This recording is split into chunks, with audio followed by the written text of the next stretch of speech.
All right, hello, good evening, everyone.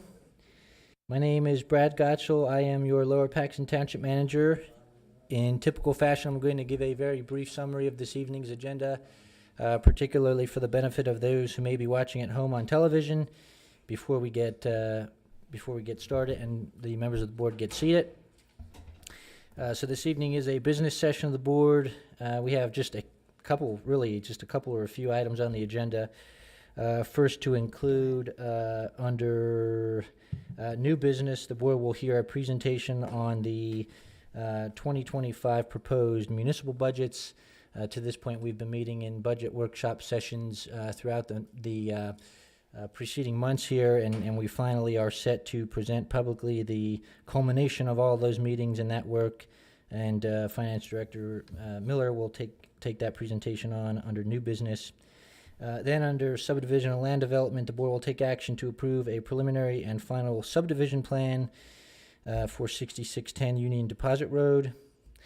They will take action on the improvement guarantees, the payment of township and authority bills, and then hear any final announcements before finally making a motion to adjourn. All that said, members of the board are seated and prepared to conduct business. Thank you very much.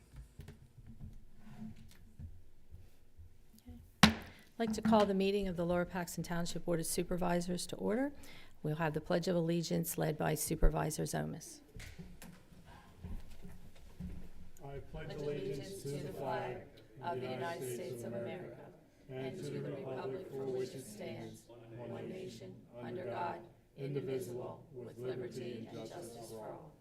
Great, thank you. This time we'll have the approval of the minutes from the September 3rd, 2024 Community Development and the September 10th, 2024 Parks and Recreation Budget Workshop meetings. Are there any questions from the board on the minutes? Okay. Do I have a motion to approve the minutes? So moved. Second? Second. All in favor? Aye. Okay. At this time, you know what, before I'm going to get started, I'm sorry. Wednesday, November the 13th, I just wanted to announce that the Board of Supervisors had a special executive session here at the Township meeting at 6 o'clock with an attorney. Tonight, before the meeting, we had executive session with the manager for some more information about the Township. And after we're finished here tonight, there will be an executive session with an attorney afterwards. And that will be for personnel. And on Wednesday, November 13th, that was also personnel matters. Okay, now we'll go to public comment. Anybody for public comment? I just ask if you would give your name and your address, please.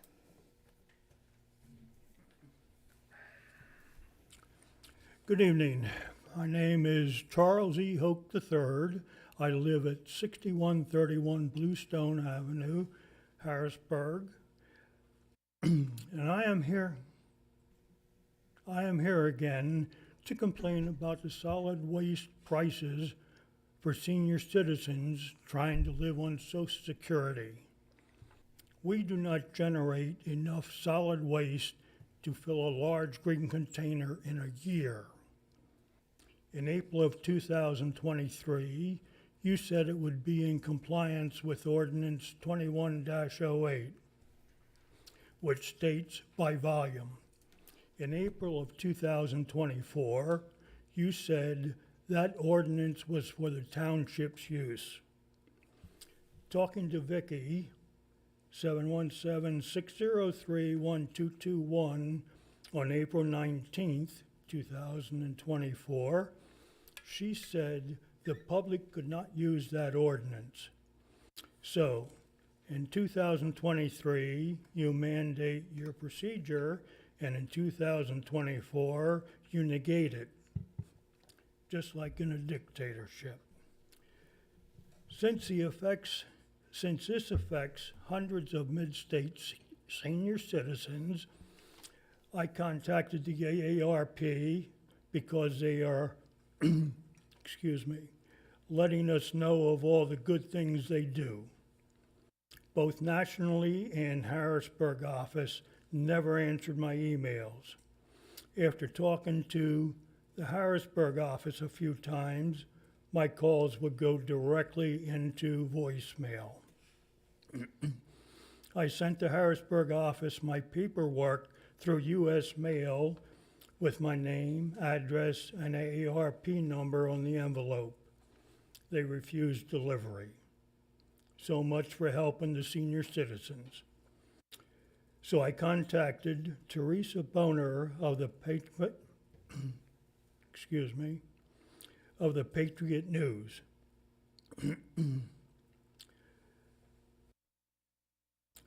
She wrote an article about some of their accomplishments. Here again, I thought, this affecting hundreds of senior citizens and thousands of dollars here in the mid-state, the Patriot News would welcome the challenge. All she did was refer me to their article back in 2023. Thank you. Okay, thank you. Is there anybody else for public comment? Yes, sir. You know the drill. I do. Bill Miller, 4311 Crestview Road. I didn't have anything to say tonight, but seeing fire department and police chief here, it's come up at discussion. I'm on the board of the Colonial Crest Association as well, and we have a standpipe at our pond, and the fire departments have come there and pumped, to practice drafting, and it's been damaged for a while. We have a neighbor, Alan Apt. He's willing to pay for a new end on it. We have been told by a past business manager to cut it off, but I'm not going to cut off any standpipe. I mean, that needs to come from an official person with the official saw. I don't want anybody saying that we did something just because you're told to do it.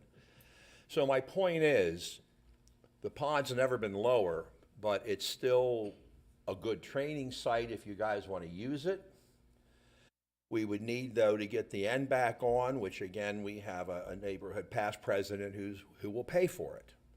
We just don't have the equipment and a track hoe to push some probably diagonal type pieces in the pond than to support it. But if you want to use it, it's good with us. And we can put it on our agenda for the next meeting. And we have a meeting here coming up in December, the first Tuesday. As regard to fire protection in that neighborhood, though, the other reason we like the standpipe, but the problem is it does damage easily. We have no fire hydrants in Colonial Crest. They're only on Colonial Road. And I would think that if you had to fill, it's kind of dangerous, I would think. And I've been trying for years. I don't know how you would do it. It takes a lot of money. And would you even think you're the experts, would it be good to bring just one lateral off of Colonial Road down Valley View, which then immediately turns into Lakeview? It's kind of strange, so that you can fill tankers off Colonial Road to give the ability for safety. I think we've discussed it. We thought it was easier, but we're not the fire protection experts. So we have a standpipe that you can use, but it needs repaired. We have a guy willing to pay for it. Township may have a track hoe, and you could guide this replacement. And then you guys, they've laid ladders into the pond and practice that. So it's a good practice area. Township maintains the driveway. The trucks are heavy, so I think it's a win-win for everybody. But I just don't know what you want. It's up to you. And Okay, Chief Fogg, could you maybe get his information or, yeah? It's actually Chief Harps, but they're the ones that Okay. use the most. If Yeah. you get your information to him, we could probably. Sure. That's right, because that's Lingelstown area, Take a okay. look. Yeah, take a look. We could probably put another people take the bucket we put on top of it. So, but I just don't want anybody going there to use it either. I'm sure it's on your list of non-operable hydrants. It's in the system, is out of service at the moment. Okay, so, Okay, so if you guys could exchange information and go from there. Okay, thank Okay, you. well, thank you for bringing it to our attention. It worked out good that the police or the fire were here tonight. Okay. Anybody else for public comment? Okay. We have a young man sitting in the audience. Are you here for Boy Scouts, maybe? No? Okay, okay, I was just asking, so, okay. No other public comment. Chairman and board member comments. Board members, does anybody have any comments? I have one comment, Madam Chair, and I have a short letter to read, and it's addressed to dear fellow board members and residents of Lower Paxton.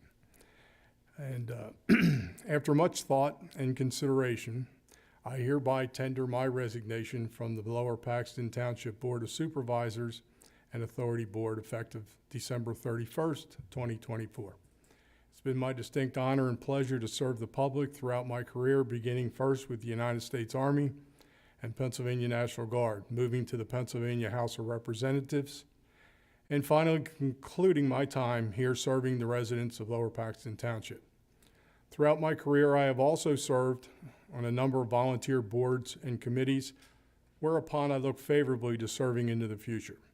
So I wish to thank you all for your camaraderie, civic engagement, and above all, the opportunity to serve this great community. Thank you. Well, we're very sad, and we just wish maybe you would consider. We would really appreciate that. Oh, thanks, Robin. Any other board member comments?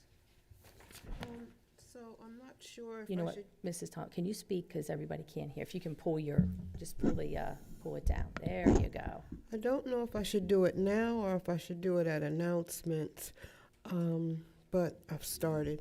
So I sit on the advisory board of Dauphin County Children and Youth, and we will be having a Christmas store for children who are in care. Care comes in several different forms. It could be in a individual home. It could be in a residential facility housing up to maybe 6 children. It could be in a group home. But I wanted to make sure that everybody in the community who is a foster parent or who is involved with children who are in care knew about the Christmas store, which will be starting on December 11th out here in Lower Paxton Township on J.C. Avenue. And I will get back to you with the exact address. It took us a while to find a location for our Christmas store, seeing as how the old location over at the East Mall got torn down. But now we have a location that was donated, and we're raring to go. So I just wanted to make sure that everyone knew. You have to reach out to your the agency that you're registered with, the agency that you work with, in order to participate. All right? Okay, thank you so much. Supervisor Judd, nothing? Last evening, Supervisor Zumis and myself, we represent Lower Paxton Township at the Council of Governments. So we were there networking with other supervisors in 5 different counties that do attend that. I've been the president of that COG for 2 years, and last night was my last duty, being the president of it for 2 years, and I really enjoyed working and networking, of course, with the other supervisors in the area. Last Thursday, Supervisor Zumis, myself, Manager Gutshaw, Assistant Manager, Finance Director, Mr. Miller, we attended the PSAT's regional forum, which was held across the river, again, with other supervisors networking throughout the south central area of Pennsylvania. We had workshops in the morning and workshops in the afternoon, and believe it or not, we did learn something. So it was a great day, of course, networking. Let me see, I think of one more thing. Yes, today I was in Gettysburg. I'm leaving after the meeting tonight to go back to Gettysburg. I sit on the executive committee for the Pennsylvania State Association of Township Supervisors, and this is our quarterly meeting. So again, Lower Paxton is being represented, and I sit on that committee. There is 11 people on that committee, and they are from all over the state of Pennsylvania, and the furthest one is 6 miles from the Ohio borderline. So just a great way to network, and again, representing the supervisors here in Lower Paxton Township. Okay, manager's report. I just have one comment, if I may, members of the board, and particularly for Supervisor Zumis. It's been an honor, sir, to serve alongside of you. You're now one of the quickly dwindling members of the board who first hired me here at Lower Paxton Township. So number one, I am personally appreciative of your service, but I kind of got to see a bit more intimate an insight as to how you've been able to comport yourself as a supervisor, and your diligence with regard to your civic duty has been above and beyond, and I appreciate that personally.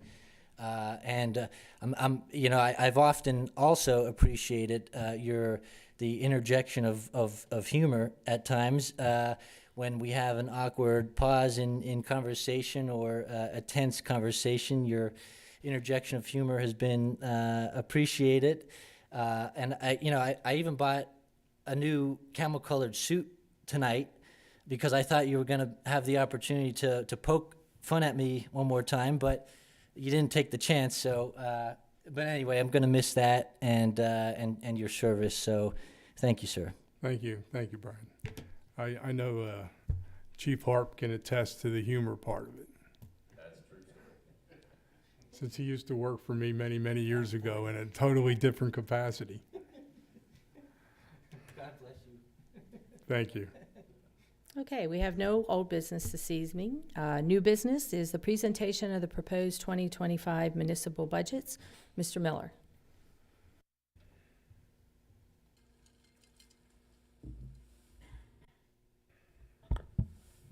Thank you, Madam Chair. Try and get this so I can stand up a little straighter here.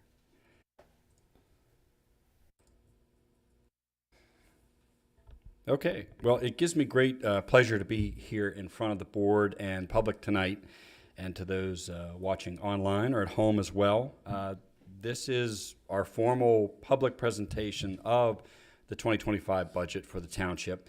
This really culminates a series of budget workshops where we've discussed with our department heads and several other reviews in kind of an exhaustion in relation to the budget is before you. And to be quite honest with you, from the start of that in the beginning of September in those public meetings, not very much has changed at all. Usually you go through a few iterations, but they've been very minor to this point of what they're presented tonight.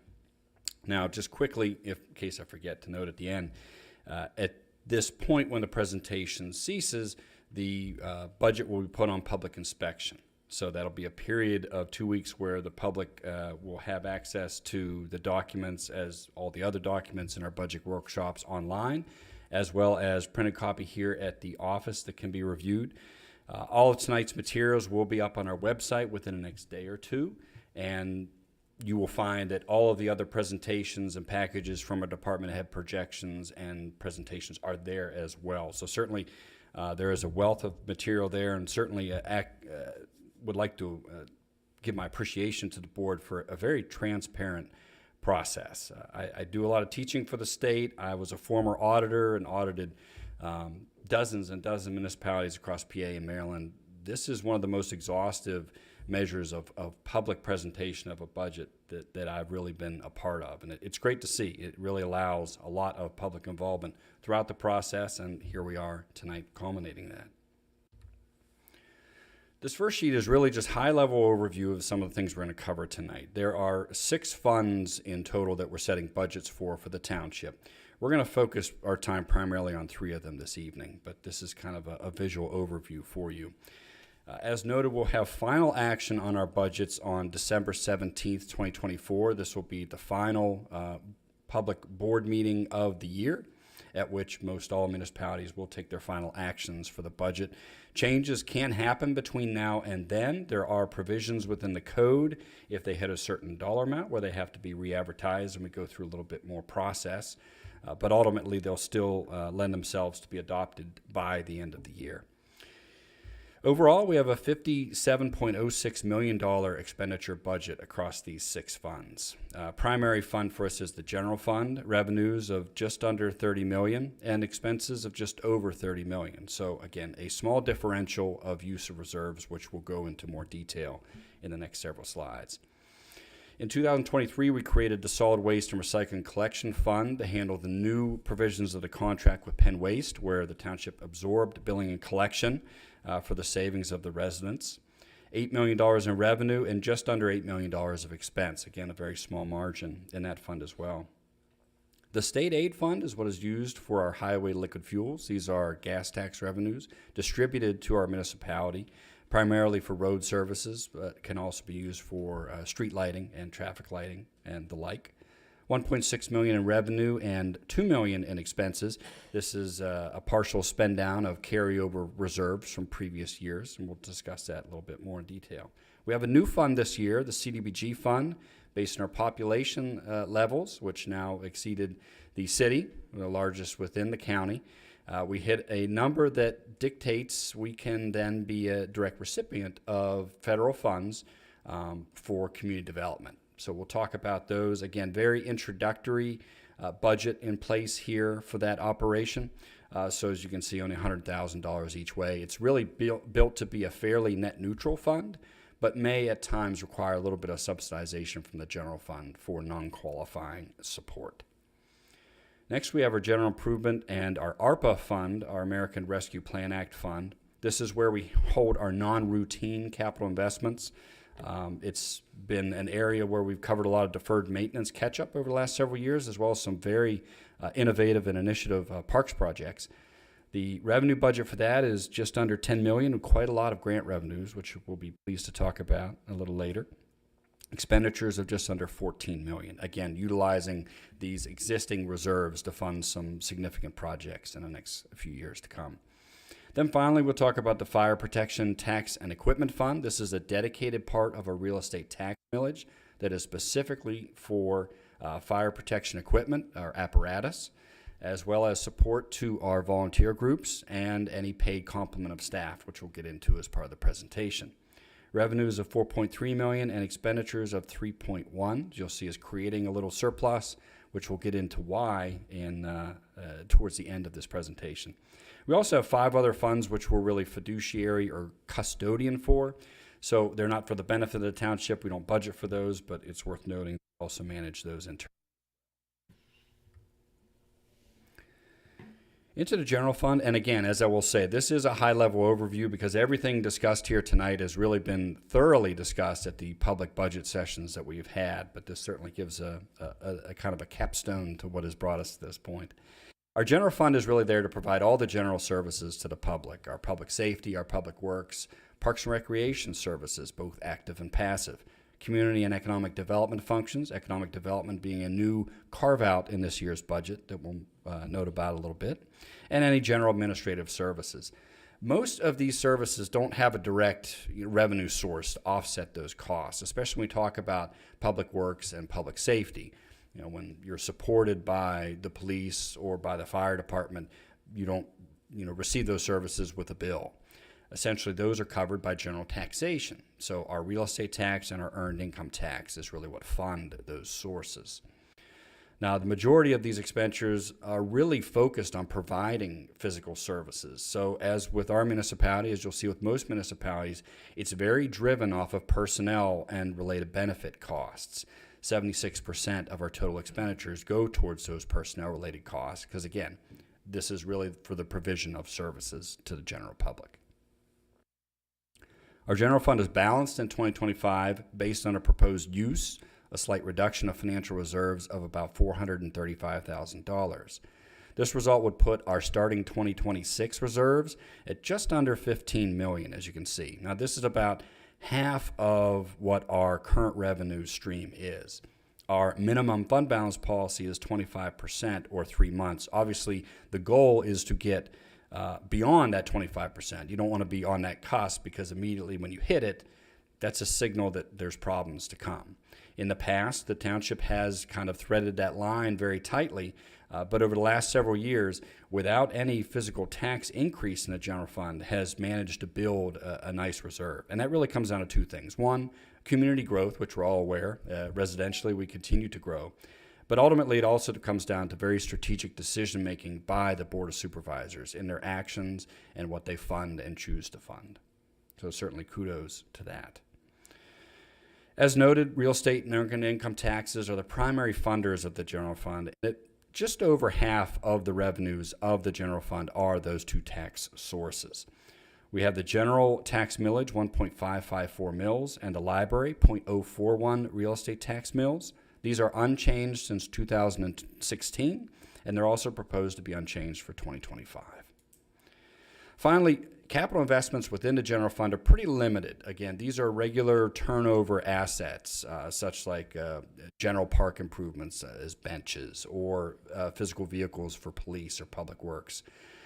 We use the general improvement and the ARPA fund to cover those more non-routine things. Our major parks investments or overhaul, major traffic or safety initiatives that are being done.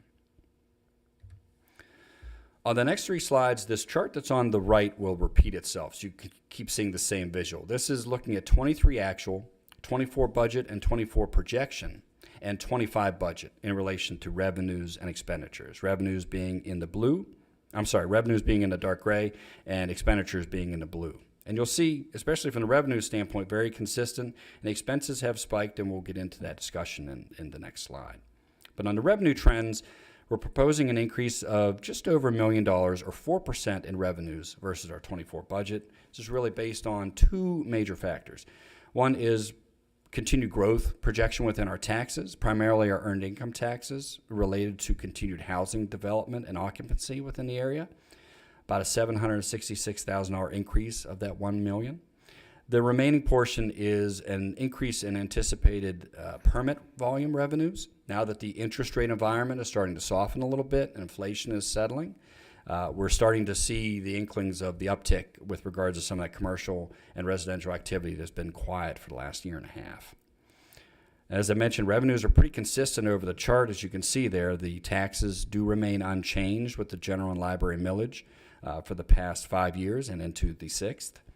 From 2012 to 2022, that 10-year period, population rose 15%, but our actual real estate values only rose by 1%. So again, we've got growth, but it's consistent minimal growth.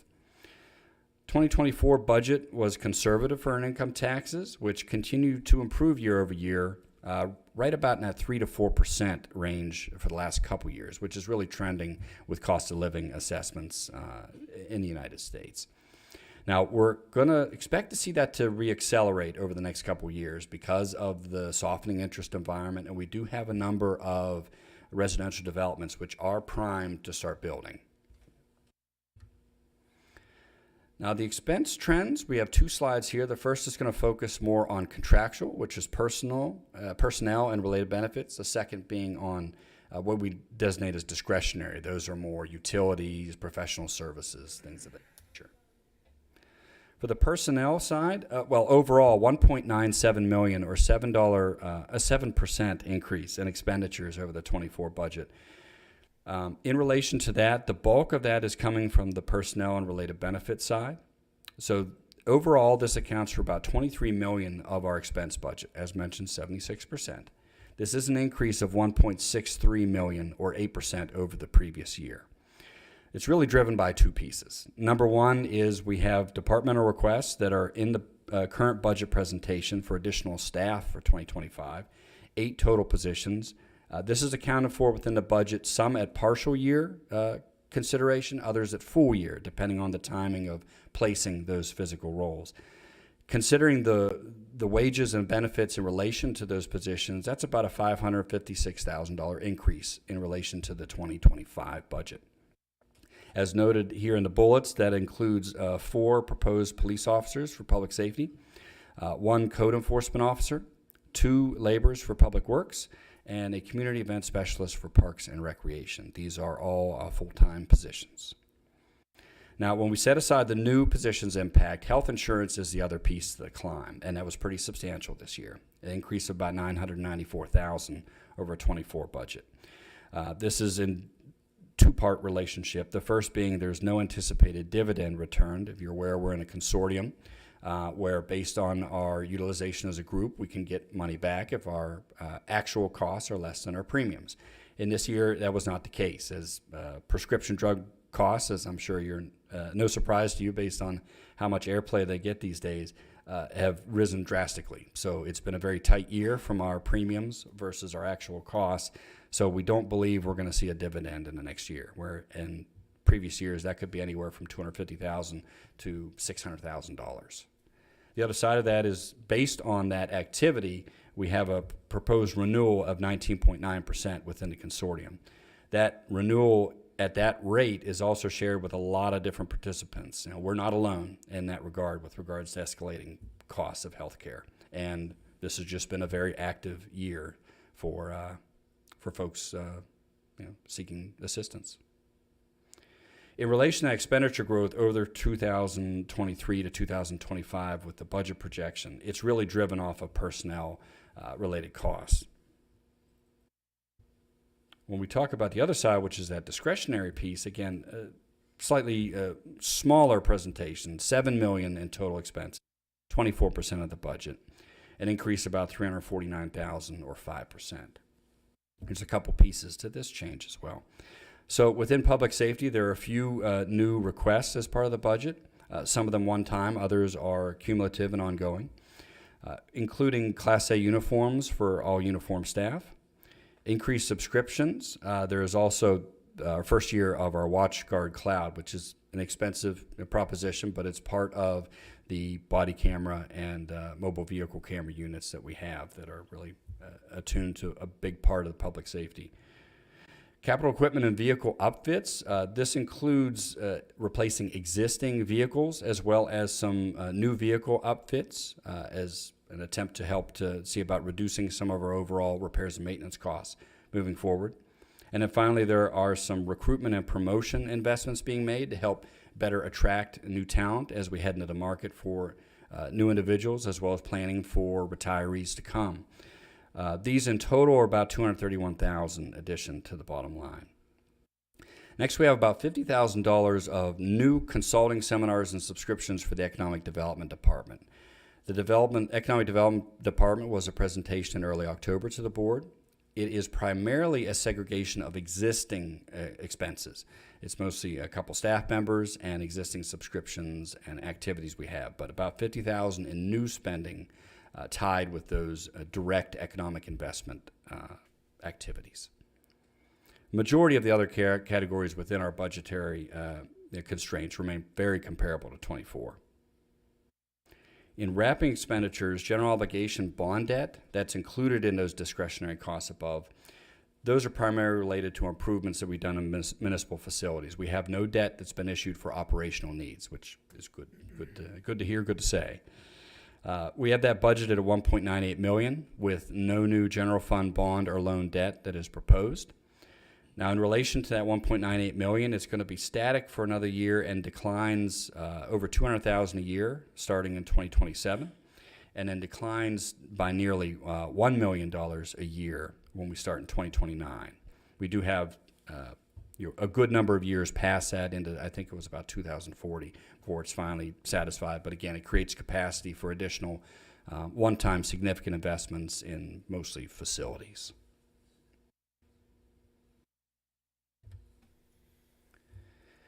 Shifting to the Solid Waste and Recycling Collection Fund, as noted, this was created in 2023 when we took on those billing and collection efforts from Penn Waste. In relation to that billing, we're saving roughly $1.67 million over the population annually by doing that in-house at $5 a quarter administrative versus $100 a year. In relation to that, we project that the quarterly billing is going to be around $8 million, and as I mentioned, expenses with the charges for Penn Waste for the contractual agreements, as well as our office and administrative functions to collect and manage the delinquent processes, is just under $8 million. Now, as a reminder to folks, our contract rates change twice a year. They change every January 1st based on what the Dauphin County incinerator tipping fee becomes. That's the amount of cost that Penn Waste has by taking the refuse to the tip station. In 2024, that was a 72 cents a quarter increase for customers, so again, very minor. And every July 1st, there'll be a contract increase, which those are, again, still on the website under our solid waste page, and an adjustment for any fuel changes within the physical year. That could be an increase or a decrease. Again, we expect it to be very minor any given year. For this year, effective in July, there was actually a 1 cent decrease. This, as you can see there, slightly over 8, slightly under 8 for revenue and expenses, creates a small amount of reserves. The idea behind that was to plan for the additional contractual increases that we'll have in future years to try and keep that $5 quarterly administrative charge as flat as long as we possibly can. As mentioned, the state aid fund is focused on our highway liquid fuels allocations from PennDOT. We have 215 out of our 218 miles of roadway that this goes to support.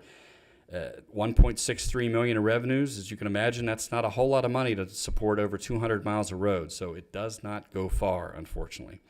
And also, unfortunately, it does continue to become very static and show signs of decline. Total proposed expenditures in the fund, as I previously noted, was just over $2 million. This is a $657,000 increase for a '24 budget, primarily due to a couple equipment investments. We have a track loader that's proposed for next year, and a replacement dump truck that was expected to be '24, which is mostly shifting to '25. Now, out of that $2.11 million budget, $1.1 million of that proposal is specific for paving projects. Those are still in analysis. We don't know at this time what will be proposed for that bid project, but it'll be determined here usually right about the start of the year when that package is bid out, and then we know the areas of roadway we'll be focusing on for 2025. But in essence, 1.1 million equates to just a little over 2 miles of paving, or really, if it alone funds paving, a 92-year turnover plan.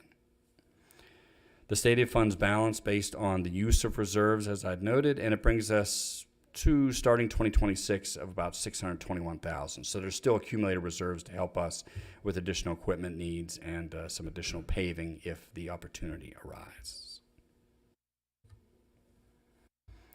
As noted, the CDBG fund is new. There's not a whole lot to say because it's very infancy, but I'd like to just say a little bit about the physical program. Really focuses on building stronger and more resilient communities through the federal government funding us through HUD, the Housing and Urban Development. Based on our population growth, we became eligible to receive these funds directly. Therefore, we don't have to compete with other municipalities to the county to get these funds.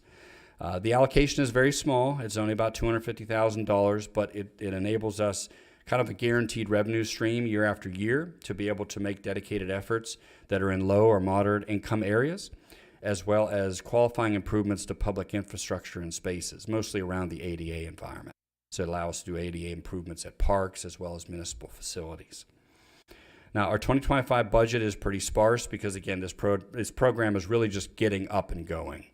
We finally got our first award officially issued and available to us, and have mostly been working on administratively setting up the program. But we do have an active transportation plan that's going on right now. We're currently bidding out the actual engineering support for that physical work. We have a small grant to help subsidize that as well.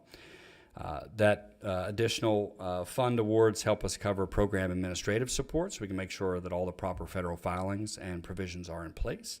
And then it also includes some initial costs into Locust Lane traffic signal improvements that are going to be focused on in the next coming couple years. Again, this is just kind of starting in its infancy again, and more projects will be starting up within the next several years. Next, the 2025 General Improvement and ARPA funds budget. So in relation to ARPA, you're pretty familiar with that terminology. We received just over $5 million of federal awards that were kind of generated out of post-COVID to help spur municipal investment. We have already recognized all the requirements behind those federal funds, so those monies are essentially set aside to be used for projects as the board so approves. In relation to those activities, we have projected reserves to start 2025 of just under $4 million. $3 million is going to be proposed within this 2025 use, which gives us just a little over $1 million for projects going into the 2026 to 2028 range. Now, the ARPA relates to General Improvement Fund because the ARPA holds additional cash and then we'll transfer it over to improvement funds as we actually do physical projects. So this fund is used to budget for those non-routine projects, often that span multiple periods, especially with our transportation projects, sometimes 2 to 3 years. Now, these are funded through a mix of grants, bond proceeds, restricted donations and contributions, as well as transfers from the general fund as they are necessary. Next year's proposed budget for general improvement, as you can see, is just under $13 million, and that primarily comes from 3 sources. The first would be the use of ARPA funds of $2.75 million, and about $119,000 from the general fund for smaller projects. And then just under $10 million in federal, state, county grant support for these proposed projects. And actually, most of this balance is awarded. Every year we have certain projects which we have in a submission process or plan to submit, where we tie that in the budget for an expectation to receive. Ultimately, if we don't receive, that project gets pulled back and we will try again at a later date. But most of that $10 million is actually awarded funds. So it has been very active, and certainly we're very proud of what's been able to be accomplished in a pretty short period of time. And at a very small amount projected from short-term earnings from unspent park monies of just under $1,000. So I like this visual because it really kind of hones in on the investments we're talking about. In relation to 2025 investments, here's what we're looking for between transportation, parks and rec, and public safety and economic development. And again, very significant funding. Since we received the initial ARPA funds and had taken some initiatives from the board to invest some of our sold parklands into capital investment, we have over $19 million of investment through this 2025 campaign, and there'll be an additional $4+ million after that point. So certainly very substantial. Helped cut up on a lot of work, but it also helped a number of very initiative investments. And I think the board should certainly be very proud of the parks investments, which have been robust and touching every area that we can. I have a couple bullets here in relation to the detail and the improvements, and I won't spend a lot of time here because, again, as I mentioned, we have kind of exhausted a lot of time talking to the details. But in relation to that $14 million of expenses, they primarily break down between public works, transportation, and our park system. So as noted in the previous slide, about $7.5 million to public works and transportation projects. We have $5 million that are really tied with pedestrian and traffic safety improvements. Those look in the Union Deposit Corridor, Lingelstown Square, as well as Route 22 around the Prince Street areas, and along Prince Street for pedestrian mobility as well. Of this total, $1.7 million, just under $1.7 million of this is in relation to a new project for Safe Streets for All. This is a regional project that the township took the lead in representing the local transportation groups, the Regional Transportation Agency, HATS, as well as most of our neighboring constituents. So the township kind of is the centralized individual, the centralized group to submit this grant, and will administer it. So we're certainly proud of that initiative, and our counterparts are very pleased for the support that we're issuing to help that become a reality. Focused on road safety auditing and temporary safety improvements, which, if they prove to be permanent, there are separate grant streams for permanent improvements that can be looked at in the future. The Crumbs Mill Road Bridge Replacement Project, we have a portion of that anticipated within 25. Again, this is a PennDOT and federally funded project. The township investment is actually very small in this overall project.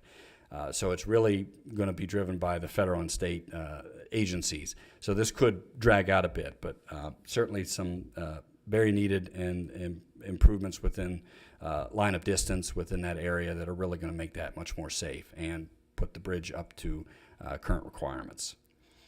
We have about $1.6 million in traffic signal improvements, mostly within Route 39 corridor and Colonial Road, certain corridors of that area, and these are predominantly grant funded as well. And then lastly, fleet fueling station improvements. We have underground unleaded and diesel tanks, which will be brought above ground, and replacement of our filling station equipment within this new year. This has some money that we receive from the county, but it's mostly going to come from our ARPA reserves. Parks and Recreation, we have a few major projects to note. Stray Winds Park, there is playground and trail improvements that are anticipated, $295,000 coming from dedicated park funds. In Coons Park, a myriad of improvements, including walking path upgrade and expansion. They're going to do some patch and paint to the tennis courts and the playground replacement as well, totaling $416,000 in total, coming from ARPA funds. In Cole Park, there are court facilities updates and some initial upgrades within the Happy Tales Dog Park. $541,000 in total. Part of that is coming from the county and some restricted grants that are received for the dog park, and the remainder will be from designated parks and ARPA funds. Happy Tales may go through a few iterations over time as there's some very significant plans in place that are really going to be driven on our ability to find some additional grant sources and some private funding sources to help make that a terrific reality for the future. And then lastly, George Park, as our Parks Master Plan really identifies, George Park is really looked at as an activities hub. So there's some very substantial investment programs within that plan, which are really going to take additional grant funds to really make that a reality. And we currently have a $1 million pending grant application and pending grant plans to cover about half of the initial phase of hub improvements to the park, including pickleball, volleyball, and basketball courts, kind of in the center area of the park. Of course, we're well aware future investments are going to look at Possibility Place, as well as other areas of George Park, which are identified in master plan and really tied around the ability of grant funds and public support to make those, again, a real reality. Very minimal remaining reserves in the General Improvement Fund. Again, the ARPA fund holds those dollar amounts segregated. These are really where we keep our reserve parks monies. So not too many left in unspent fee in lieu at the end of next year. And then lastly, we'll talk about the Fire Protection Tax and Equipment Fund budget. So this accounts, as I mentioned, for a dedicated tax millage for supporting fire protection services within the township, including significant capital investment into apparatus for each of the departments. As we're all very well aware, we continue to have very significant statewide and national decline of volunteer firefighters. Some of the stats in front of you are really not surprised. They're very well publicized as far as the reduction of physical numbers from 300,000, probably about 30, 40 years ago to roughly 30,000 now. This puts a strain on the ability to provide 24/7, 365 days a year coverage. Kudos to the board. A very innovative stipend program was implemented in 2023. I think the initial plan just hit its 1-year mark, initially for dedicated shift coverages, and during 2024 it expanded to give 24-hour coverages within stations. This has really aided in staffing our volunteer stations and dedicated response, but we're really in a period of historically high levels of call volume, and it still puts stresses on the manpower needed to provide levels of service within the community. In response to this stress, and also coming out of some implementation recommendations from the comprehensive independent study that we had on fire and rescue services back in 2022, the township budget for this fund does propose a fire real estate tax millage increase from 0.6365 to 1.24 mils. And this is to fund initial career fire staff for the safety and protection of the citizens and property within the township. Now, in relation to that increase for the average homeowner within the township, and based on our assessment of the Dauphin County tax rolls, that's a value of about $157,500. Based on that value, this would result in an $8 a month increase to your current tax bill, or $95 a year in relation to the proposed increase.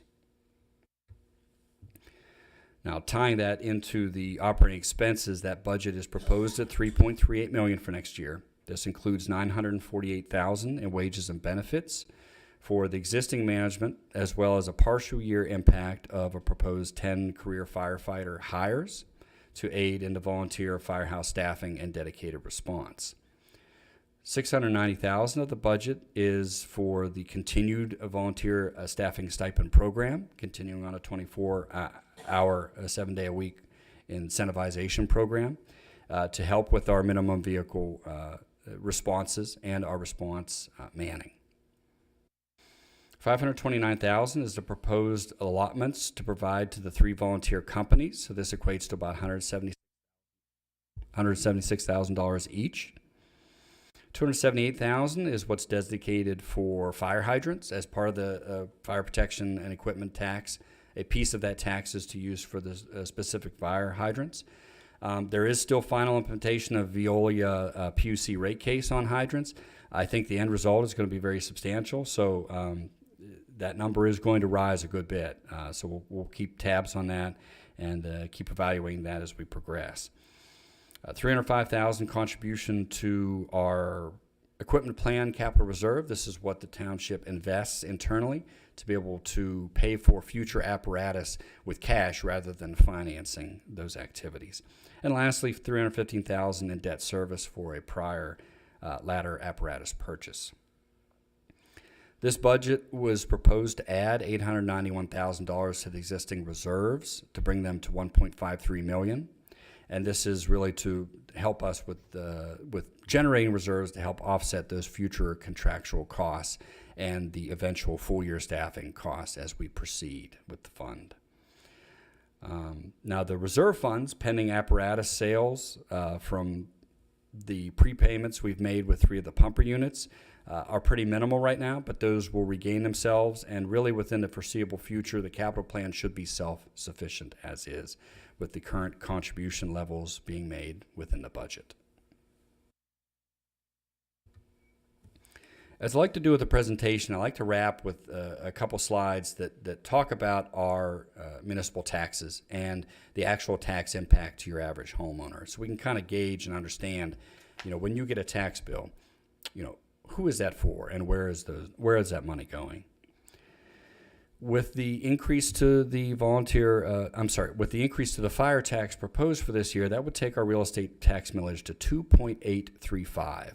That is the dollar cost per every $1,000 of your home's assessed value. Now, in relation to that $157,500 average value, that equates to an annual tax cost to the township of $446.50 for 2025 services. You see the visual here is how that breaks down between the millage for fire protection, the millage specific for library services, and then our general services, which we mentioned. That's public safety, it's public works, it's parks and recreation.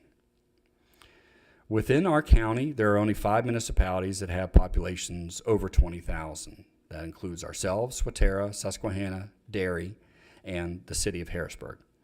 Now, when we put the city aside, because we don't like to include them in assessments for comparison, their millage, as you can see, is in total over 36 mills, whereas again, we're 2. We take them out and we do the average on the remaining group. The average between these remaining 4 municipalities is 3.4614. And when we look within all the taxing municipalities within the county, that would be 36 in total when we take 2 of them out that have no millage rates, and then a couple that have over 30 rates. The county's average is 4.295. So again, even with the increase with the fire tax, we're still very substantially lower than our neighboring communities, and especially those with a larger population.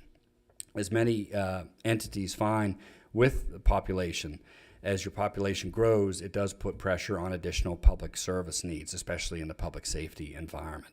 Those are directly driven off of tax dollars. So certainly we're still in a very good position against our neighbors, and I always present that to the board as that gives us capacity in the future to ensure that we have the proper investments and increases over time that we need to provide proper public safety and proper roads management, infrastructure management for our citizens. Here's a quick visual to kind of give an idea for an average household in taxes, because again, that's the township, but when you pay your real estate taxes, you pay 3 pieces: the township, the county, and the school district. For those of us that are still in a working environment, you also have income taxes that you pay, and earned income taxes go both to the school district and the township. So this chart here gives an idea for an average home with $157,500 value, an average household income of $84,000. This assumes 2 working adults based on U.S. Census data. This is your average of local taxation that you have within the township. So within that real estate, as I mentioned, $447 is going to come to the township to support our general functions we provide to the community. $1,138 will go to the county. Now, this is based on the 2024 rate. If they change based on 2025, that number would change accordingly.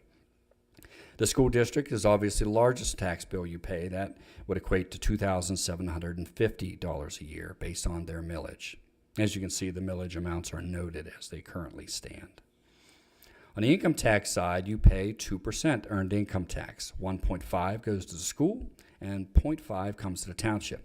You also have a $52 per head local service tax, which goes to help specifically public service, specifically in relation to emergency services and fire protection. That equates to $524 to the township and $1,260 to the school district. So of this total, about $6,100 in tax, only $970, or about 16%, comes to the township. And this supports all those functions that we've talked about today: public safety, roads, maintenance and management, as well as our vast parks and recreation services, both upkeep of passive parks and active, community desired amenities across our complete 28-plus square mile municipality. Just a quick visual. Next week, there'll be a presentation from the authority. The township and the authority are segregated entities, but obviously we share a very symbiotic relationship. Just a quick couple stats here about the authority budgets, which will be set to be adopted next Tuesday here at 7 p.m. with the authority board. Right around a 20 million point in revenue and expenditures on the sewer for the operating side. On the capital side, a small amount of revenue, mostly grant driven, but 14 million of expenses. This is using existing debt issued to continue capital project improvements in Beaver and Paxton Creek areas. On the stormwater side, again, pretty net neutral budget of revenues and expenses as well. And on the capital side, about $5 million in expenses, again, utilizing some past bond issuances for some of the stormwater project work that's happening. In both cases, there are no sewer or stormwater rate changes proposed for 2025, so this would hold those at the existing rates. All in all, putting the authority and township together, this is the management of over $100 million expenditures budget, so very substantial. It certainly takes a lot of time and effort of the staff, and I can't thank them enough for their efforts in pulling details together, putting up with a lot of Q&A, a lot of meetings, and obviously coming before the board in hearing and budget sessions to really lay out what they believe they need to take their department forward as we're trying to find new and inventive ways to connect with citizens and maintain our assets into the future with hopefully complementary tax rates to what our investments are. So I certainly open up for questions. It's a lot of detail. As I mentioned, it's not much beyond what we've already covered really in workshops, but we certainly want to have this time open for any questions that the board or public may have. Does the board have any questions for Mr. Miller? Sam, I think you showed earlier, we project revenues to go up 4% and expenses 7%. And then in our budget meetings, I think it was for the out years, next several years, project revenues go up 1% per year and expenses 4% per year. Is that close? Yes, that's historically what we've seen. Again, with any budget, our goal is to exceed our revenues and spend less than our expenses. We've had good trend record of that. Oftentimes, it's one or two events that weren't really quite predictable that happened, like health insurance dividend or a generous tax increase that we see with regards to earned income. But historically, we've been seeing a general tale of the revenues being outpaced by those expenditures. So we really call that a structural deficit. The chart doesn't look good when you look at the two lines going out. That's correct. That's correct. And when I look at 7% increase in expenses, I have to wonder, and some of that's unavoidable, are we doing everything we can be doing to prepare, for these projected numbers. And I'm a little concerned. Should I be concerned? Well, at the end of the day, it does rest in the board's hands. As we've talked about, and as we had through the strategic management plan program that we went through, it really identified what is very common with municipalities, which is expenditures do outtrend revenues. Ultimately, we have our tax capacity to assist us in that manner because, again, it's about a structure balance between any way we can do things differently to help reduce costs, or if the board sees fit to specific cuts of request, versus that discussion about, the tax rate has been flat for 6 years. That's a great run. Does that continue every year, or do incremental changes get discussed? Do larger changes that are kind of planned for, predicted for the future? At this point, we have strong fund balances. We have a very competitive tax rate within our surrounding jurisdictions. I always label those as capacity. It gives us opportunity to look at that. Now, again, there's always room for looking at complement personnel, expenditures, focus, and investments. And I think certainly that's our focus as management, working with the department heads throughout the year to ensure we're always thinking about that and how we can work with that. And certainly, we start the process with the board as really a determination to see where we want to go investment-wise, strategically into the future. So there are signs of concerns out there. They've really been there for some time. We've been working to hedge those as we go. I think we've been doing pretty good so far. But again, there will be kind of that point where, as we see with this budget, there's a request to provide more staff support. And that does come with a price. It does. And also, Mr. Judd, if I may, I'll also add a bit more context as well. So I think to just echo everything that and agree with everything that Mr. Miller just mentioned, in addition to the fact that I think we've been quite pleased and quite benefited by the fact that the Lower Paxton Township has a very a board that is very open to allowing some, frankly, pretty innovative kind of financing mechanisms that, frankly, aren't seen across the state. Pennsylvania, as you know, is not necessarily known as a laboratory of innovation, particularly with regard to municipal government. But in this case, I think we've been able to do some pretty innovative things to include, beginning, as Sam had noted, the OPEB trust fund, which would really allow us, and has already quite drastically been able to allow us to further invest our long-term post-retirement healthcare benefit costs. Things like starting for the first time a fee in lieu of program with regard to our public works infrastructure. So allowing private entities to, rather than paving small various portions of streets where they do, things like utility cuts and whatnot, allowing us instead to invest that money and apply that through a more comprehensive approach to taking care of our transportation network. That's been very innovative and very successful. So, while we often don't have the ability to kind of get a handle on the revenue side of things in Pennsylvania, we have very little control over local government revenue per statute. We're really only allowed to do a few revenue sources. In spite of that, we've been able to do some pretty innovative things on the revenue side, and so that certainly helps. And in addition to everything that Sam had just mentioned, so. Yeah, and the grants, the grant success has been just amazing these last several years. It really has been, and we've been working with some good strategic partners there to make those happen. There's only so much that internal administrative staff can do. It's a struggle for many municipalities, but we've been on the better side of that now for a few years, and hopefully we can keep that trend continuing. Well, and if you look at the grants that we've received so far this year, it's just amazing. Yeah. Does anybody else have a question? Just a comment. I'll tie this in only because we have great representation from the fire department, and Mr. Miller's at the podium. But just briefly, LoSAP is a program that's called a Length of Service Awards Program. And we had an issue where we consolidated all our accounts, our retirement accounts, under one to save money. And they determined, I think it was U.S. Bank, determined that this tax would be, this money would be taxable to the members that were entitled to receive this money.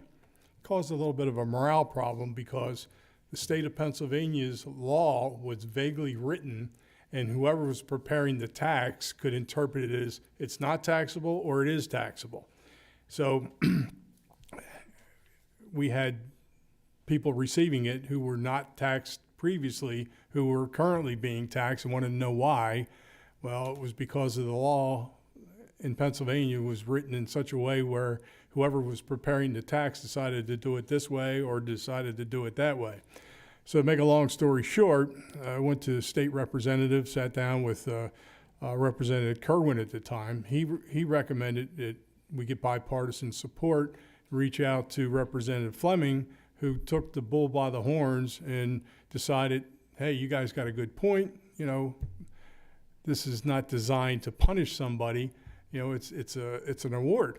So he went and wrote the bill, and Mr. Miller and I had the opportunity to get down to the Capitol and present and testify in front of the Finance Committee about what this program was and why we needed the verbiage changed in the law. Make a long story short, it took over a year, but a couple of weeks ago it was voted out of the House of Representatives 100% in favor of making it non-taxable to any firefighter that's entitled to this award.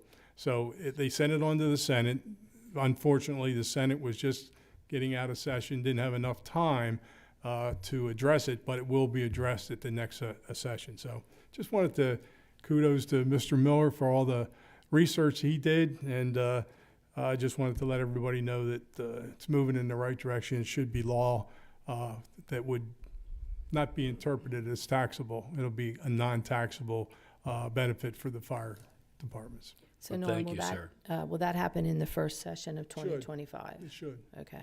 I appreciate the recognition, but it really goes to you, sir. You were certainly instrumental in making that come forward. And that was the first time I got to testify in front of the House. That was a blast. I really enjoyed that. Okay. Does anybody from the public have any comment, like to come to the podium? Yes, sure. We'll need to have your name and address, please. Sure. My name is Sean Harp. I'm the fire chief of Linglestown Fire Company. I reside at 6205 Jerome Boulevard in Linglestown.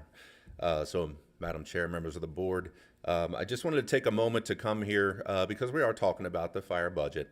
And during the budget meetings, we unfortunately ran out of time. So there's just a few points that I wanted to make sure I brought out so that we can move forward in a good manner. So,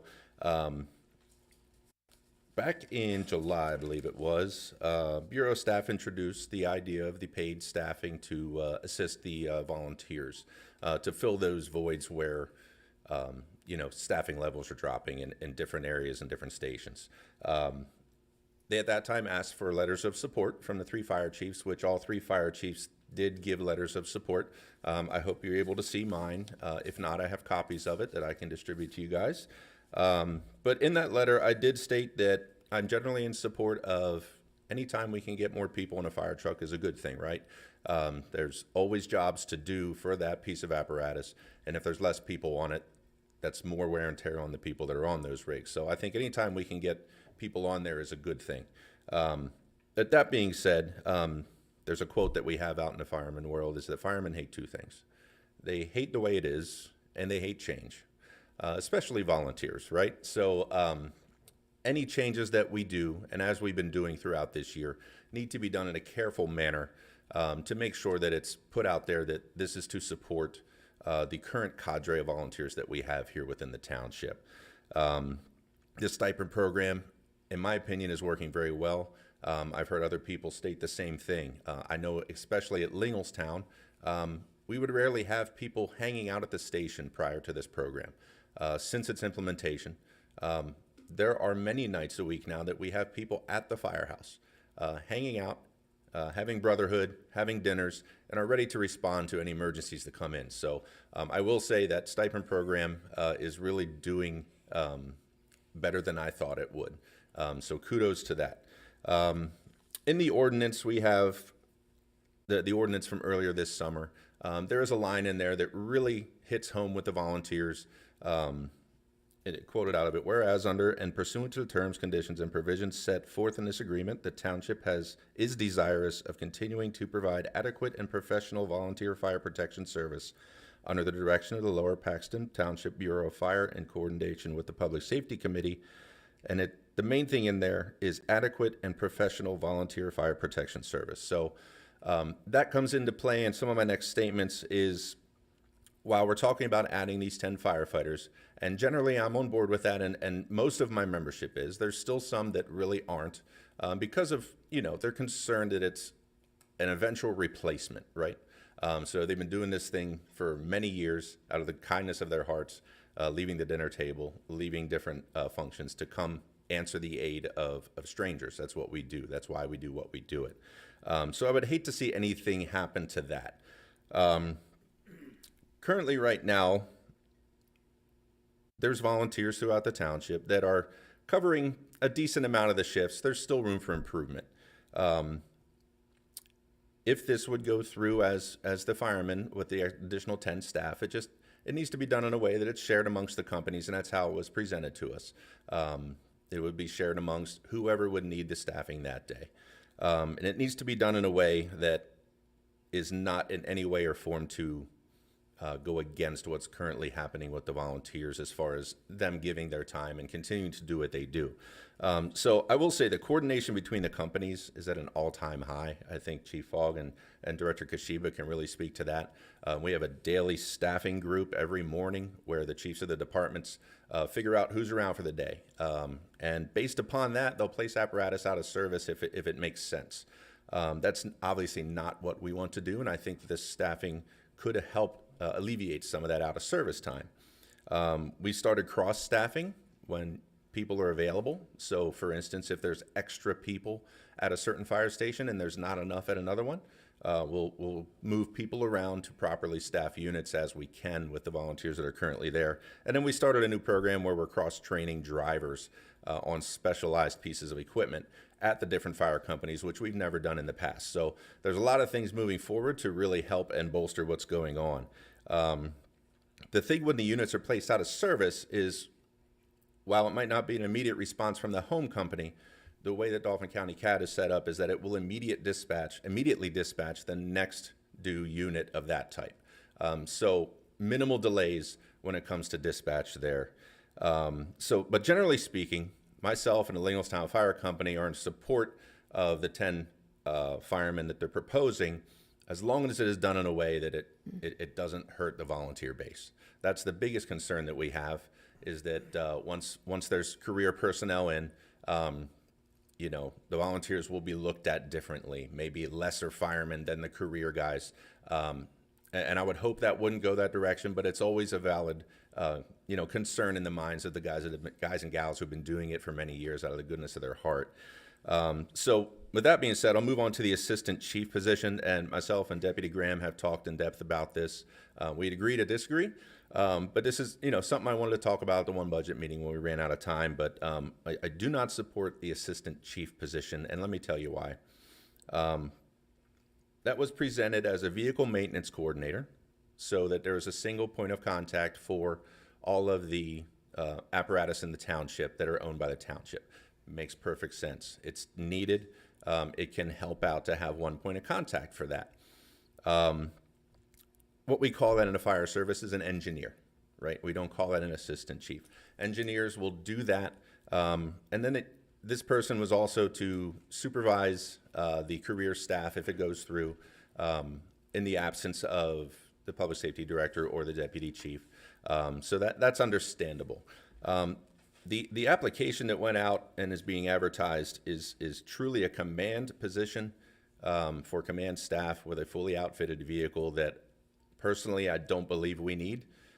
Between the fire companies, I believe there's 9 or 10 command vehicles that are outfitted along with chiefs that drive those. So I don't think that we don't need to spend that money. I don't think we need to spend that money on that new vehicle, on that full outfit, because that just adds another level of someone to kind of take some duties away from the current chiefs and officers that are there. Chief, may I ask something, please? Yes, right sir. here? Usually, this detail, and I'm trying to follow you. Sure. Usually, discussions of this detail are handled at the Public Safety Committee level. Has this been discussed there? We have discussed it Okay, there, yeah. because I just don't want to get into the habit of each company brings their concerns and their alternative views and their opposition and their detailed analysis of hiring and the way different people are going to be used. I really think it serves this board better when that's hashed out at the Public Safety Committee level, simply because we're not experts, and I could see this getting out of hand where each company comes to us with their individual opinions about individual positions and individual initiatives, and I'm learning a lot, and I'm still going to focus here and try to follow you, but I'm just saying, in general, I don't want to encourage this to where all the companies are coming at us with these things that ideally should be handled at the Public Safety Committee. Sure, yeah, we did speak of public safety. Again, these are points that I was going to bring up at the one budget meeting that we ran out of time and wasn't able to have those points across. So that's why I'm just doing it here. Again, don't take this as Lingelstown Fire Company being in opposition of this process. No, you were clear about that. We are very, very much on board with working with the board and the township and the Bureau of Fire to move this township to the next level of service that the residents deserve. So please don't take it in that fashion. But going back to that, again, I think we can save some money and save some gripe by doing, if you're going to do this position, make it an engineer. I don't think they need to have that command presence to actually do the fire calls as far as running them and things like that. There is a lot of chiefs out there and a lot of officers out there that have done a very good job. Look at our mountain fire the other week. My lieutenant ran that mountain fire, in my opinion, perfectly. And he's not even a chief yet. So there's a lot of good guys out there, and I just want to make sure that we're moving forward in the proper ways. So with that, the posting that's made, the requirements are pretty tight. EMT, the ICS classes, all those things. Most of those things people will have, but there's only 5 people eligible internally for that position based upon those requirements. I would really like to see that modified to be an engineer without the EMT and those type of requirements for a commanding officer. And it would greatly open the pool for more internal current volunteers to apply for that position if they feel the need they want to do so. So I'll wrap it up because I'm getting long-winded, obviously. But as a public servant, I really would be remiss if I didn't issue this quick word of caution. Again, while I'm in support of adding staffing to our fire trucks, it's a no-brainer. If it's not done in a way to assist the volunteers and to work properly with the volunteers don't have to show up. And I don't want to see the board to be faced with an immediate crisis to hire many, many more people quicker than we're ready to. Well, that's where your great leadership skills come into play. That's right. That's right. And that is our main goal. We need to keep those volunteers. 100%. The volunteers, the stipend program, and this is to fill the void when there isn't enough during from 6A to 6P. When some of the fire companies have been out of service the past couple of months, to fill that. So we know that the north side and the south side are completely taken care of, but, Very good. I came from a volunteer fire company family, so we do not want to get rid of those people. They are there to help, and Director Kashiba, he knows that we want it to be a family. So that's... And that came up in the budget meetings. I did ask, because I was worried about that. What is the risk that the volunteer system will collapse if people know they can just wait and the paid crews will eventually take over. So I think it's on everybody's mind, because we came into this year with a new stipend program thinking we're going to see how this works, and then midway through the year we are hearing about, forget it, we need to bring on 10 paid firefighters. So we definitely take that to heart. We're not looking to raise the fire tax any more than it has to be, because that was a concern about how this would affect the volunteers. But this is new for everybody here, and that's definitely a concern that we take to heart. And that's why I'm hoping we have a nice, active, vigorous public safety committee. Like you said, everyone's working together now in a way that's unprecedented, which just warms my heart. And as a citizen, makes me feel good, because all of us get to go to bed at night knowing that we get top-notch protection, and we want to keep it that way. Sure, absolutely. Yeah. I was with Chief Heffelfinger this afternoon from Richland Township. He sits on the board with me, and they have paid staff out there too, and they also have the volunteers. And him and I had that conversation, and their volunteers and the paid staff, it's one big family, and that's what we're going to have here in Lower Paxton Township. We're going to make sure we do not want to get rid of those volunteers. I'm glad to hear. Yeah. So, in closing, I thank you for the time. Again, Lingelstown Fire Company and myself and the other fire companies look forward to working together continually to provide the best service that we can. So we just need to make sure that we're doing it in a way that we don't get into something that we're not ready for. So.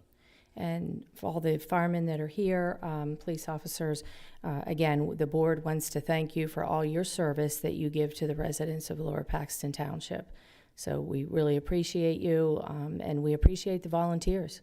We really, really appreciate the volunteers. So thank you for coming forth. And again, thanks for the firefighters that are here this evening. Thank you. Yeah. Director, would you like to say something? I saw you get up there. Yes, Director Adam Kashiba, thank you, members of the board. Just want to kind of reinforce some of the concerns that the chief may have. We have been doing a yeoman's job at getting this under control between Deputy Chief Graham and the 3 fire company chiefs and their command staff. And what I've seen happening, which Chief Harp had mentioned, is great work being done as a whole, as 3 different silos and now the umbrella organization of the Bureau of Fire. I think we are far beyond any place we've been before in cooperation. I do want to, kind of ease the concerns to the volunteers and to the board, as we've been doing all along when it comes to the career staffing. I think between myself and Deputy Chief Graham, it's setting the tone when these individuals come on board, if this budget does in fact make its way through and is ratified, is setting the tone on how to handle the interaction with the volunteers. And quite frankly, they're there just to assist the volunteers. And without the volunteers, the command staff and the firefighters that we're hiring would not be enough. We rely heavily and will continue to rely heavily on the volunteers, and I don't want them to forget that. As it relates to the assistant chief position and the vehicle associated with that, I would be remiss if I didn't speak to that, and the fact that, depending on the values and what they're going for now, we're averaging, based on all the township-owned apparatus, $11.9 to about $12.1, $12.2 million worth of apparatus. And we have relied solely on the 3 different fire companies to handle that maintenance of that apparatus, among other things. And I do believe moving forward, as we streamline it with this overall umbrella organization, that position, and I know the thoughts that were discussed here, that position is going to be key to ensuring that our apparatus that is continually answering more and more calls is maintenanced and done so in a unified fashion. Now, why the assistant chief position? We've covered that many times, to your point, sir, in public safety. It's many positions and responsibilities within that job description. The logistics piece of that goes from public education to the vehicle maintenance to commanding fires when we're short on personnel to do that.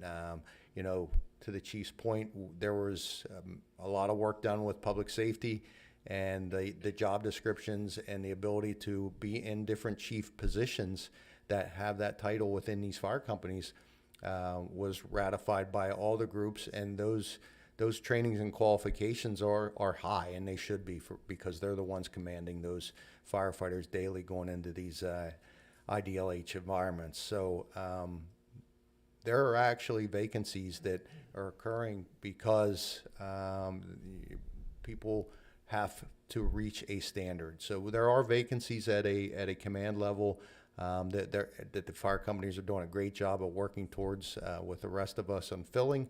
And I think this assistant chief's position, by its very nature, will be controlling and making decisions based on township apparatus, based on township staff, policies, procedures, you name it. And I do believe it has to come from a chief level position, simply because they're going to be making day-to-day decisions, budgetary decisions, apparatus, and safety decisions that must come from someone that has very sound qualifications. And that EMT level, I think there's another piece of that we can get well into the weeds on, but with this career staffing coming on board and having that supplemental medical staff ability to assist our partner EMS agencies and provide that stationary bridge between initial care and them, I believe that township assistant chief should be an EMT, and I believe that, again, that's just yet another benefit providing services to our citizens. And I think this is all the steps that you've all heard many times over are going a long way, and we are going to work with the volunteers. They are the ones we want to support, and they are our lifeline in the township as residents and as a career staff. So I appreciate their work. I appreciate everything you all have done and listening to our proposals, and I look forward to working with them in the future, as does the deputy chief. Thank you. Okay, thank you. Quick question for Sean. Are you concerned that this assistant chief would usurp the authority of the chiefs and conflict with the authority of the chiefs? I think there's just a general concern out there of not knowing, because there's no program or outline at this point as to what that person would do in the command staff per se. I think that is out there. The chiefs that are in the fire companies now have worked a long time to get those certifications, to work their way up the ladder to get to that point. And I think just another concern is, you throw someone else in the command structure, and now that's one more person to answer to, right? That wasn't there before. That's kind of where we're coming from with that. Would anybody else like to speak? Yes, Mr. Miller. Just briefly. Please. There were a couple items mentioned at past meetings, and they may have been answered. I didn't see them mentioned in the budget. There was the 240-second response time, and then down on Dairy Street. Is there going to be I didn't see anything budgeted for another firehouse. No. Is that going No. to happen? No. No. No. So that coverage can come from other areas. Right. Okay. And on the Conway Park, Hodges Heights parks, I didn't see anything in here connecting those with sidewalks. It's on our Greenway Committee. We don't have an urban planner per se. Some of those things could have been incorporated in the development of all the new houses on Conway to get sidewalks and a bike path. I saw nothing mentioned, and that's big money. And I lead into the urban planner concept is that when these things are planned out, we kind of know what we're going to have in the future to make sure they're included when they're doing the grading, the excavation, the elevations, the placement of utilities. So all these things are in a logical, normal place. So, well, we're not going to put the sidewalk in today, but we're going to put a park in here 3 years from now. We know we're going to do that. So we will have all this stuff ready to go. And then, of course, the developer knows we've been moving towards these temporary waivers so that we're not going to have you put it in now, like Hoffman Ford, like Sheets on Route 22. We have 2 temporary waivers already in action. And that could be done to then fund this, rather than seeing the township have to take money and find this grant. It's included. The developers are making money. I'm not going to say they're not. I know they have to be, or they wouldn't be in business. So that Mr. money. Yeah, I was going to let Mr. Gutschall answer about the Conway, the survey, the study, the traffic study, if you would, please. Great question, sir. And as you're aware, as a dedicated member of that committee, the Greenway Committee, you guys have been doing a fantastic job at literally mapping. We're in the process, as you know, of mapping all of our deferred sidewalk or waivers. We're also, as Mr. Miller, Moneyman Miller, mentioned earlier, that we are in the process as well of doing the active transportation plan, which again I think goes back to the board's kind of innovative planning approach with regard to making sure that we're doing all we can to identify some of the concerns, particularly with regard to our transportation network, but then also more importantly, how do we fund those things? We're now interviewing the engineers who will one day be doing the active transportation plan. And, one of the things that I'm particularly focused on in those interviews when I'm questioning these folks is, what are you going to do? What sort of plan are you going to give us to allow us to implement it? So that we don't just want a pie-in-the-sky plan. We want a plan that we'll be able to implement and identify to us grant sources and things like that. So to answer your specific question relative to Conway Park, Hodges Heights, this budget does not specifically contemplate any expenditure of funds to create sidewalk to tie those together. However, it is our hope that through the active transportation plan that we identify that as a need, or maybe not. I don't want to send the message that we're absolutely going to do that, but is that a potential plan? Can we do that? How do we do it? And potentially then how do we fund it? So it's something that's certainly on our kind of long range plan, but not as it relates to spending in 2025. So, but it's on the docket. Yeah, we discussed that at our meeting, trying to find a way to get people safely down there. And I don't have time to talk about it now. We do have some ideas, solutions. I looked at what the township really owns there, and there's a big hunk of real estate there that can provide a way so people don't have to walk through when the trucks are coming through. That was brought up here at one of the meetings. Okay. And the other thing is, and to close with this, I don't have the citations with me, but when you research the articles, there are other municipalities who have gone back to rescinding their waivers.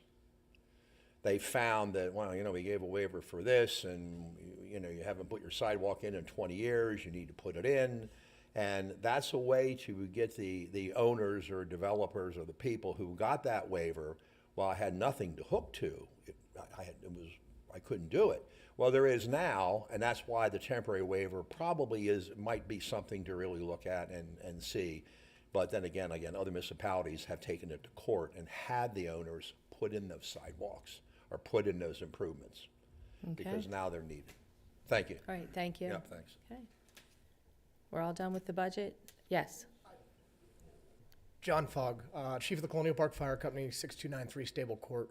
I'm a little upset the director didn't need to put his address on record, because you know who he is, though. We violated some rules there, but I'm not going to waste a lot of your time. I just wanted to support what Sean had said and say that we have worked better together than ever. That's great. It's and good to we've hear. had I've been some here great 11 relationship. years, and it is so good to hear. And we've had a lot of years here previously where we had exactly what Supervisor Judd said, where everybody's here opining their own plan of what they would want, and it hasn't been like that. I appreciate what he said, because the budget meeting did run over and we didn't have time to all talk. Right. I hope next year, maybe instead of trying to cram 3 hours into an hour and a half, maybe do police and fire separate, because I think that's what brought some of this up, is a lot of that stuff was going to be talked about, and it didn't get to get talked about with the supervisors in the open forum there. Okay. I think the career Good staff is great. suggestion. I think the career staff is a great idea. I don't think it's going to hurt on our side, the volunteers at all. The volunteers that are coming are going to come regardless. What it is going to do is fill a lot of gaps, and we're probably, because of the transient area that Colonial Park is with garden apartments, we're probably the worst off in terms of recruitment of volunteers, where Linglestown is probably the best. They probably have the best volunteer rate of any community, because they're a very home-driven community. And I will second what Sean said about the stipend program. it has done tremendous things for them where they were always home response and they may have taken 4, 5, 6 minutes to get out the door, and now they're out the door just as quick as anybody else because most of the time they have people in the firehouse. So I think we've seen tremendous benefit from the stipend program, and I think with the career staffing, we'll see the best of both worlds where we have 100% guaranteed fire protection, which is what everybody in here deserves. The chief's position, I talked to Sean at depth, and he's right, we talked at public safety. There's differences of opinions on that, and I support it simply because I think it just takes a load off of the individual departments doing what they're currently doing in terms of maintenance.